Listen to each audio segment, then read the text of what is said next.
Hello and welcome to my very first list type video. While I am working on the greater critiques such as Max Payne 2 currently, I want to try my hand at some more unscripted types of content. I'm a very slow writer to begin with, and so I would like to make this channel a little more active, and I feel like getting into unscripted content will be a good way to do that. And I thought no better way to start is by talking about some games that I find are very underrated. This is not going to necessarily be about their review scores or anything like that. It's just games that I find aren't talked about enough, maybe do have some bad review scores that I think is unjustified, or just overshadowed by some other games in the same franchise. I am not used to unscripted content, so please bear with me while we figure this all out together. This is not going to be any kind of authoritative list. This is purely for practice and as more of an exercise. So if I say anything incorrect, please God forgive me. I have not done very much research before this video except for just finding a list of games that I have played,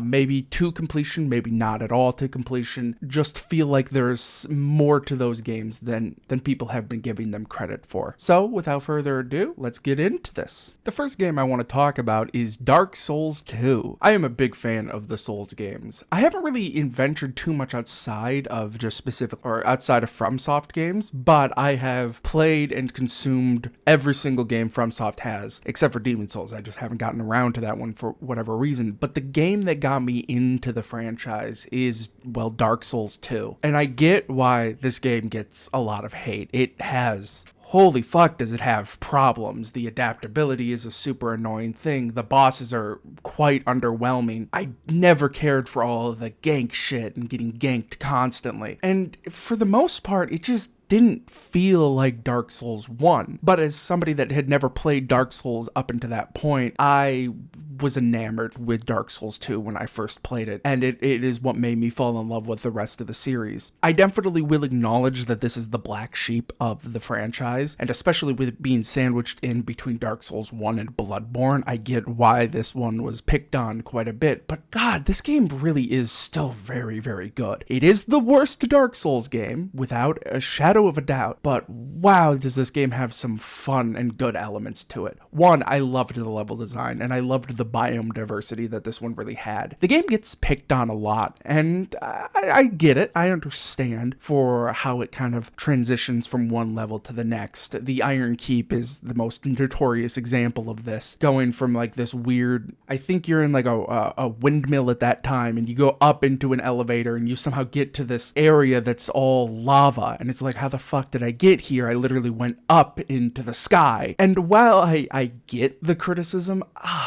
I do like it though. It just makes the game feel so dreamlike, and I feel like that's what Dark Souls 2 really did well with its atmosphere, is it really just feels like you're in this dreamlike state, traversing this dreamland. It makes it feel more magical and surreal that I really liked versus the more grounded aspects of Dark Souls 1 and even Bloodborne, where everything kind of felt a lot more cohesive and real and grounded. Dark Souls 2 is very dreamlike, and I feel like there's quite a bit to analyze there to begin with. Some of the things that you hear in the cutscenes, it also supports that like dreamlike hypothesis quite a bit. Oh, it just has this vibe. And Majula is this gorgeous, gorgeous hub area. I think it's probably still my favorite hub area out of like all of FromSoft's games, with Firelink Shrine from the first one probably being a close second, because that game just oozes this macabre and kind of depressing atmosphere. But Majula is so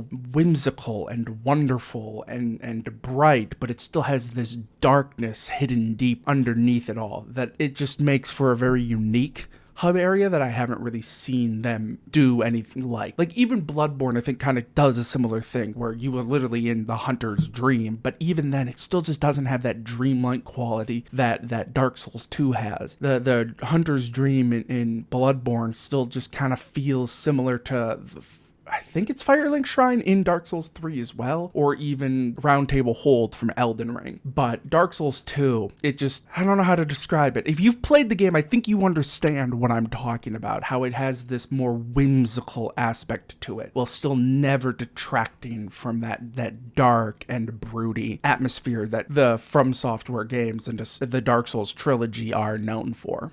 I also found the combat to be a pretty big improvement upon Dark Souls 1. You have more freedom of role and that kind of stuff. I liked the dual wielding and all of that kind of mechanics. It really feels like this game gives you a lot more freedom to experiment with different types of builds, where Dark Souls 1 was pretty much focused in the sword and shield types of combat. Now, not saying you couldn't engage with other forms of gameplay in Dark Souls 1, but just Dark Souls 2 really, I think, built upon that in a very satisfying and good way. Adaptability was still fucking stupid, and I don't know why they decided to include that. Not a good move. Also never cared for the health decrease whenever you die. I think that's just overly punishing, but because the game's actually quite easy, it's definitely one of the easier Dark Souls games, and probably FromSoft's easiest game.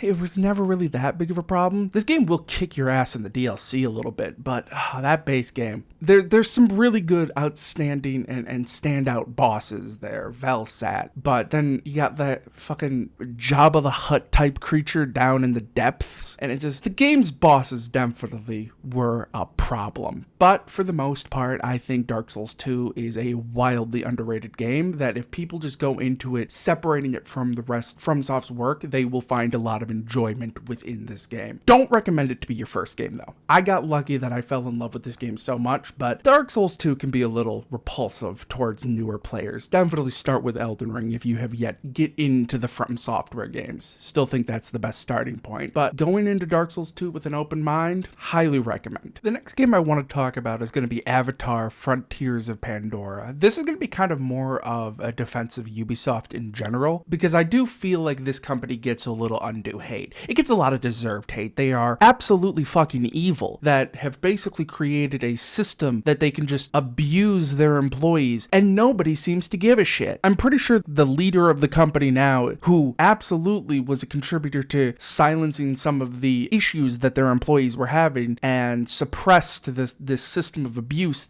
within his company, is still leading the company right now. I think his name is like Yves Jameau, but I don't really give a fuck what his name is. He seems like a worthless human being. It also has a lot of other problems where they just make very copy-pasted kind of games, very cookie-cutter, and they have a gameplay depth issue. While a lot of the times these games can have quite a bit of mechanics to them, Avatar: Frontiers of Pandora is going to be a really good example of this. The depth of those mechanics tend to be quite lacking. And of course, we all know about like the whole outpost and watchtower thing in order to unlock bits of the map. Their formula is getting a little stale, to say the least, and I totally understand why people are now kind of put off from their games and they're not enjoying them, but I don't know what it is. I keep coming back to them. I'm a big fan of the Far Cry games, the Assassin's Creed games. I even enjoyed Shadows from last year. None of these games are perfect. They're very, very, very flawed, and in fact, I don't even remember the last time I've beaten a Ubisoft game, but I just think there's more to these games than some people give them credit for. First, they're not meant to be beaten in one playthrough. God help you if you try to marathon one of these games.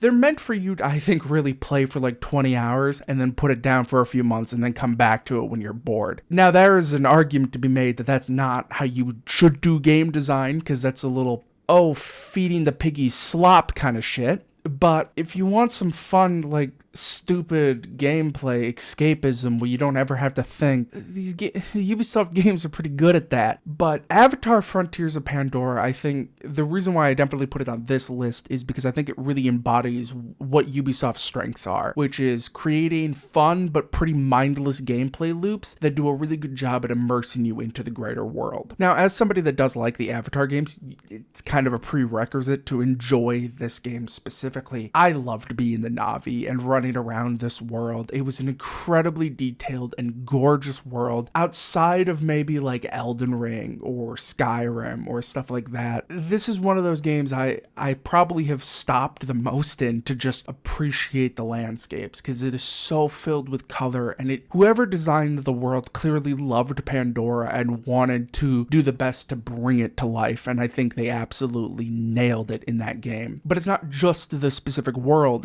It's how you feel as the Na'vi running through the trees, doing this fairly lackluster movement system, but that grounds you into the world enough that it feels immersive and fun to run around on the trees. And you feel like an absolute god whenever you go into one of those enemy bandit camps and just start fucking on those evil humans. It's not a great combat system, but it's serviceable and it's fun. And I think that's the best way to describe this game, is that nothing revolutionary, not a single part of this game is revolutionary, but it comes together to create a fairly fun experience. One of the things I just loved doing was just playing the role of a hunter and gatherer. There's a nice little crafting system where you have to create your armor and all this kind of stuff, and I've always enjoyed having to hunt for the pieces to try to get the exquisite thing, which you have to meet like certain conditions, like you might be only able to get this in rainy weather at night in this certain place. And if you turn on exploration mode, you have to like go and find that place. You have to like scour the map, find the proper biomes, and then go to those biomes at the proper conditions. And then you got to play this tiny little simple but rather fun mini game where you are actually gathering the resources. And hunting works a similar way, where you have to find the biome they are in, find the conditions where you can find the more mature of the species, and then you got to like go out, look for the trails, follow the trails, and then you finally can get to hunt them, and you can bring those resources back to create better armor, to create food and stuff like that. And it just does a really good job at immersing me as a Na'vi, as a hunter and gatherer, exploring this gorgeous world that's currently in the throes of being colonized by just the worst fucking people. And like another thing it does really well is the Ikron, and how you can like literally, there'll be like a storm happening while you're flying around, and you have to like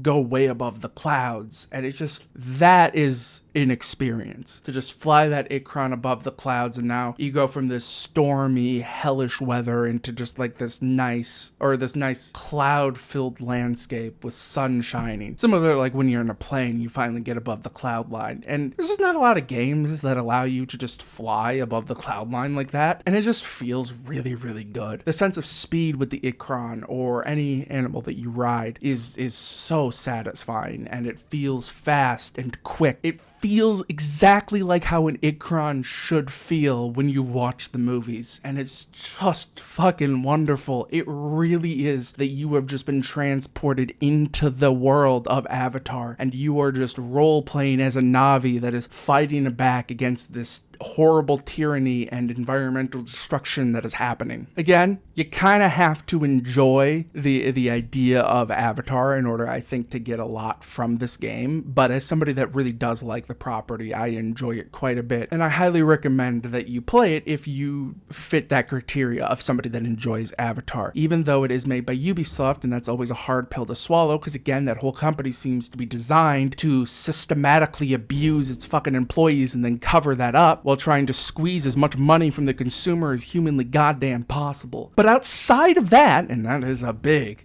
contingency there, I do have a lot of fun with Ubisoft games, and I think their worlds deserve more credit than they get, and how well they are able to create these immersive environments that you are able to explore and engage with. They do a pretty good job at this.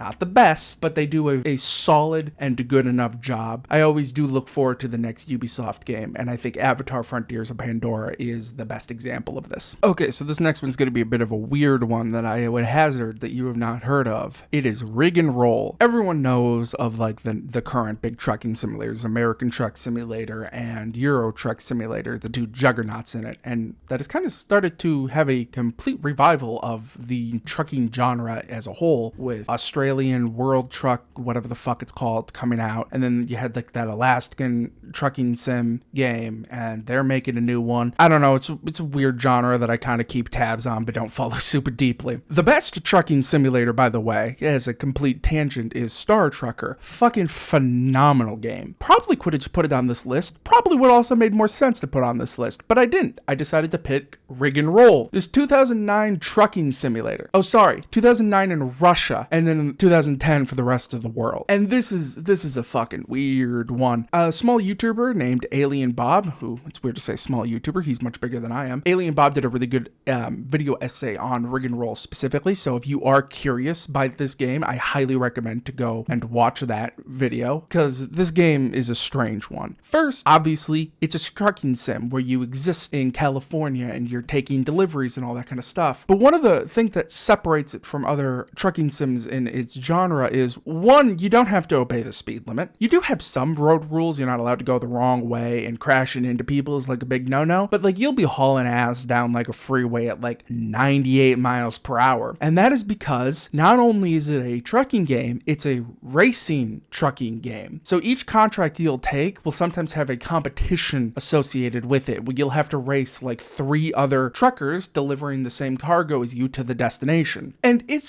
so stupid, but it is a lot of fun. As somebody that enjoys trucking games, I feel like this is a really good kind of like intermediate between like Big Mother Trucker and like the trucking simulator, like American Truck Simulator, because it's got just enough arcade things to make this a much more exciting and fast-paced game than like American Truck Simulator, but it isn't just like full arcade bullshit like Big Mother Trucker. So this game hits that really nice happy medium between the two, and I really like it. It's also got like a really stupid story that I have yet to actually engage with, because it's kind of convoluted how it all unfolds, and I just kind of like making the deliveries and doing like the races within the delivery. And like most trucking sims, there's also a pretty complex and in-depth business management side to it that unfortunately I haven't had too much time to engage with. This is one of those games I haven't put the most amount of hours into, probably around 10 to 15 in total, but it's enough for me to know that this game is really something special, and since you can get it on Steam for like $5, it is worth every cent of that to just really experience what this game is like. It's just a stupid, fun trucking simulator, and like this weird competitional aspect to it all. And it's got this like pseudo sci-fi vibe to it as well. Like all of the screens are these like holograms. It's dumb. It's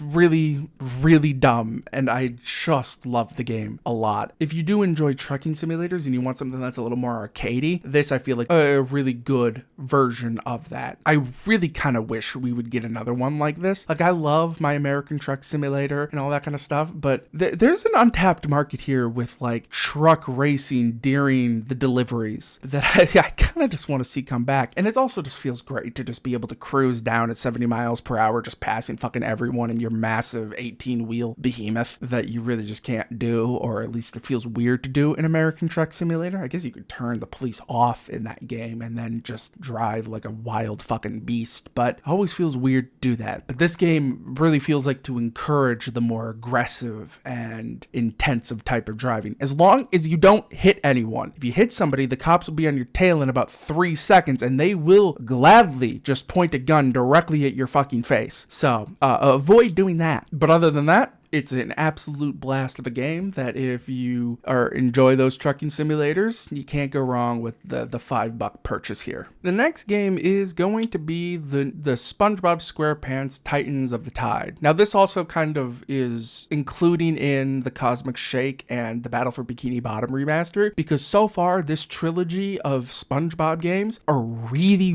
good platformers. If you enjoy 3D platformers and you are not engaging with the new SpongeBob games, you are absolutely missing out on like some of the best platformers of like this decade. Like, none of them reinvented the wheel. They're all kind of like your basic collectathons, but they're just really tight and they feel great to play. And especially Titans of the Tide, and how it encourages the character switching between SpongeBob and Patrick just feels really good to play with, and I really enjoy it. They're not, at least Titans of the Tide wasn't that difficult of a game, so it's not like you're getting super challenged, but there's some difficult sections later on, more of the bonus content, that will challenge you a little bit, but it's nothing super out there. But it's just a very solid and tight platformer, exploring these kind of fun and good little SpongeBob worlds chock full of SpongeBob references that if you grew up with it like I did, you'll just be having a grand old time at spotting. It's like, yeah, I know that, that. It is also quite short. I think there's only like 5 stages in the game. They are decently big, so it's not like they're tiny, but it's a little shorter than I want. I don't know how it compares to like the Battle for Bikini Bottom. I think that one's a little bit longer than Titans of the Tide, but there is some replayability there. There's costumes you gotta unlock and challenges and that kind of stuff. There's a lot of collectibles too, and some of them are decently well hidden. It takes around like 25 hours to like 100% the game, so it's never going to take you super long to do it, but it is a very satisfying and fun platformer for its runtime. And I've yet to really play and dive super deep into the Cosmic Shake, but I've also heard that one is just as solid as this one, and I've of course played a fuck ton of the Battle for Bikini Bottom, both the original and the rehydrated remake, one of the games of my childhood basically. I'm definitely primed to really enjoy the new Spongebob revival, but it seems like a lot of people are liking it as well. A lot of other people that really enjoy your 3D platformers are also really liking this game as well, so it's not just pure nostalgia in my head that's making me really enjoy these games. They're just really solid platformers. Don't expect Astrobot. Absolutely amazing fucking game. If you have yet to play Astrobot, find a way to get a PS5 and play it. It's a phenomenal platformer. Probably one of the best. But this is just a much more kind of laid back, smaller in scale, but it's just really tight and it's really fun to play, and it's got some really good platforming aspects to it. And I highly recommend it if you are a fan of 3D platformers and you have yet to give it a go. And that goes for the rest in this trilogy, the Battle for Bikini Bottom, Rehydrated, and Cosmic Shake as well. Next up is going to be a newer release with Terminator No Fate. Now, I'll start off with saying this one might be a bit overpriced, and this is a more of a kind of wait for the sale game. I forgot how much it is off the top of my head, but I think it's like 25 to 30 bucks, and it real short. You can get through the campaign in about 2 hours if you're good. For me, I have a little more replayability because I suck at running gun games like this, so I die a lot. And this game kind of has that old school mentality where if you run out of lives, you're back to the main fucking menu and you gotta redo the entire thing. But due to how short it is, it's actually kind of a fun little loop. I enjoy like seeing how far I can get before I lose all my lives and have to go back and do it again. And so I was able to get quite a few hours out of this before I finally rolled credits. And then on top of that, you got some other game modes and that kind of stuff. But this is just one of those games that if you're just having a bad day and you just want to shoot some shit, it's a really good game to just turn on to shoot some shit. It just feels really good to run around killing things. You feel like an absolute fucking god, and it's really fun to replay some of the more iconic scenes from the movies. And each level, like, they're divided into like different chunks based off of the characters that you play, all kind of feel quite different. Sarah Connor feels different than future John Connor, and then when you get to finally play as Arnie, you get some cool bike sections and that kind of stuff. It feels really good, and there's a lot of gameplay diversity even in this tiny little package. It's one of those games I turn on every now and again and just do a run through in about an hour or so, and I just have a blast doing so. But I'm somebody that really also loves the Terminator movies, with the second one being like objectively the best one. I don't even think anyone's going to dispute that. And so like to be able to relive all of that through this game has been a very fun experience. I like the interpretations on how they are able to adapt the iconic scenes into the actual game. There's not much more I really can say on this one. It just kind of flew under the radar for a lot of people after it came out in like, I think December, but I absolutely had a blast playing through this one, and I would recommend trying to pick it up. Maybe wait for a sale if you don't think you'll the same levels over and over again, because you will go through it quite quickly. But if you enjoy your good shoot 'em ups, this is a very good example of that. Next, we have another Crab's Treasure. Now, this is one of those I haven't put the most amount of time into, probably, I don't know, 4 or 5 hours or something like that. So I haven't actually beaten the game or rolled credits on it.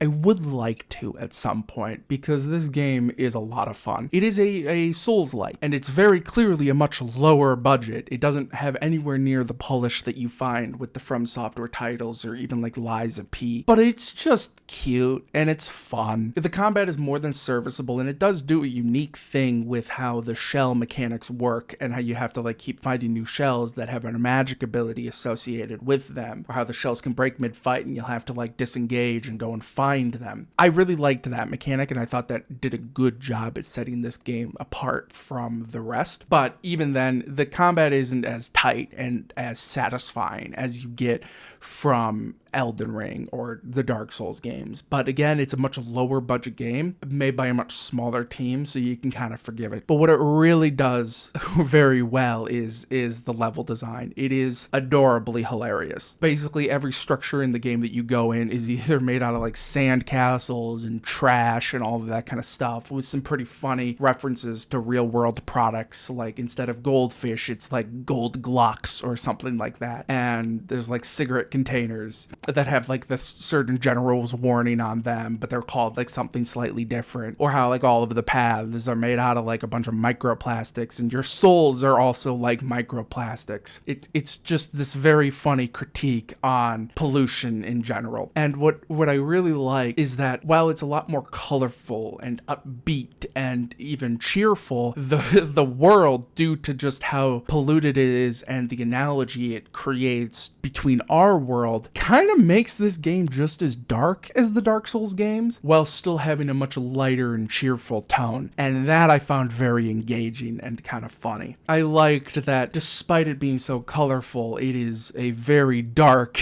and depressing world that really makes you reflect on the shit that humans are doing to our current world. And that was not something I was expected when I first turned on to the game. I was kind of expecting more of a kid-friendly version of the Souls game, but that's not this. Shockingly, this is a quite adult game. I think it's still kid-friendly, at least of what I've seen. I don't think they're going to throw some nudity halfway through it or anything like that. But it's very clearly made more for adults, but just using that childish aesthetic to highlight and contrast that dichotomy between the cheerful and the dark. That's what really hooked me into the game, and that combined with some pretty good exploration throughout the levels. Again, nowhere near onto the same level as Elden Ring, so keep those expectations in check, but I feel like it did a really good job scaling down those levels, but still kind of keeping that same sense of exploration in a much smaller scale. And maybe that changes as I get deeper into the game, that those levels become a little more open. Again, pretty early on, but even of what I've played, I know that this game doesn't get talked about probably as much as it should be. It's just a cute, fun little Souls-like. And if you're not burnt out of the Souls-like games yet, and you just want something that's a little more chilled, a little more relaxed, I think this is a pretty good one to play. It will still kick your ass quite a bit, at least it did mine. I don't know, maybe I just suck at these games, I don't fucking know. So it's not like it was a super easy experience, but it ain't Elden Ring or Sekiro or Lies of P. It's definitely a much smaller scale, but I do recommend it. I've had a lot of fun through the hours that I've played through it. Next, we got Doom 3. Now, like Another Crab's Treasure, this is also one I have put a small amount of time into. Again, another game I would like to go back and actually fully beat, but this game, Doom 3 is an interesting one. Coming off the back of Doom 2, like this being a sequel to Doom 2, it's a change of pace. It's very clear they were trying to just create a Half-Life game within the Doom universe. And at least of what I've played, I think they kind of did it. Now, it is not as good as Half-Life or anywhere near as well written, but I definitely had fun. It's got some pretty scary atmosphere. I like the whole, you have to have the flashlight is separate from your gun as long as you're not playing the BFG edition, which I did not play the BFG edition because that one's dog shit. But the original one, having to equip the torch separately from your gun really creates this sense of unease and horror that worked really, really well. Now, what's weird is that this is a sequel, right, to Doom, the progenitor of the first-person shooter, the one that really brought it into the mainstream. Yet the combat in this game is dog water. It just doesn't feel good, and it doesn't sound good. I don't know what's going on with the sound design. The loading sounds sound good, the interactions, the environment sounds good. The gunshots sound fucking awful. For some reason, the shotgun just sounds like some dude hits a hammer onto a piece of sheet metal. It doesn't sound like a gun. It doesn't ring out like a gun. It sounds limp and sad and awful. That really does decrease that feeling of satisfaction you get when you just unload a fucking super shotgun into a mancubus in the second game. Again, that might change as I go in deeper and as I get more and more of the weapons. Like I said, pretty early in this one, I don't suspect it's going to change very much. I just think the gunshots are just a little limp and sad. Oh, and on top of that, it also just doesn't feel very good. I never found it was very satisfying to aim and shoot. This is definitely the worst game on my list, the one that I think has the biggest issues, but at least of what I've played, it was a pretty immersive and creepy little experience, and I was engaged with what was going on in the story. And so like there's definitely something to this game, and it just gets shit on a lot because it's a sequel to Doom 2, and it's not anywhere near as good as Doom 2, and then it's sandwiched in between Doom 2016, which is a phenomenal game. So having just this little like valley in a pretty solid franchise, it becomes quite noticeable. It's kind of the same thing that happened with Dark Souls 2, where it's just, I think this game would have been better received if it had nothing, if it didn't have the words Doom on it. But with that being said, I still think this game is quite fun. I like how the level design works and how the PDA works and how that kind of works with finding like the more secrets in the level. You gotta find the PDA things that may give you like a code, and you gotta then find the locker that corresponds with said code. I thought that was very fun, and I had a good time exploring each of the levels like that. And it does command a pretty solid, horrific atmosphere as well. Again, it's that weird audio design where it teeters between fucking dog shit and actually really good. One of the things that I really like, especially in the early game, is that you can just hear like your fellow soldiers screaming as they're being slaughtered, and it's just this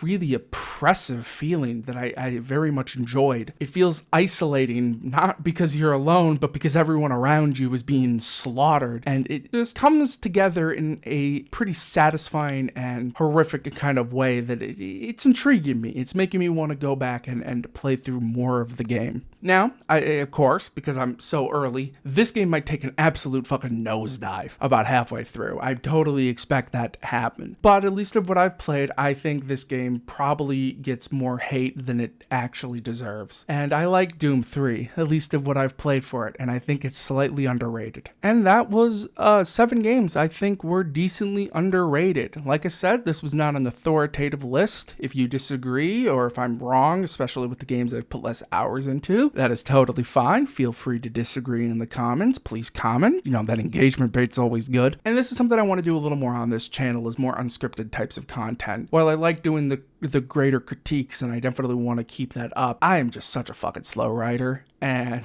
I'm very lazy, so these things take me a long time to get out, and I want to just talk more about video games. So I'm planning on uploading more unscripted content. A game I'm quite interested in just came out recently, Samson, so I might see if I can do an unscripted review of that. Not promising anything, and to be perfectly honest, I don't know who the fuck is even watching this, so I might be just talking to myself here. But this was a lot of fun to make, and I think I want to kind of keep this up in the future. So now that we're done with the video, I will let you go now. If you would be so kind as to like, comment, subscribe, click the bell, hype the video, do whatever the fuck you're supposed to do. I feel like it changes every single week. I still am like 5-star the video. Anywho, and I hope you enjoyed the video, and I will see you next time. Goodbye.